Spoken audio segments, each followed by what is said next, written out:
First, let's open up PowerDirector, import our video clip and drag it to the timeline.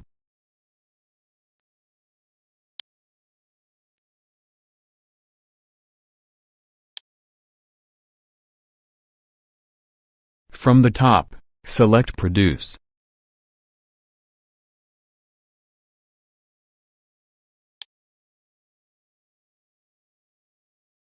From the list you can select MP4 or MKV, or other video formats from the top.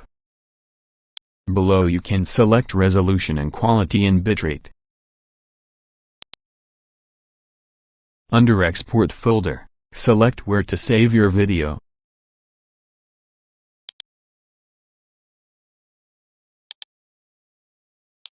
Select Start to render and export it. All done. Please subscribe.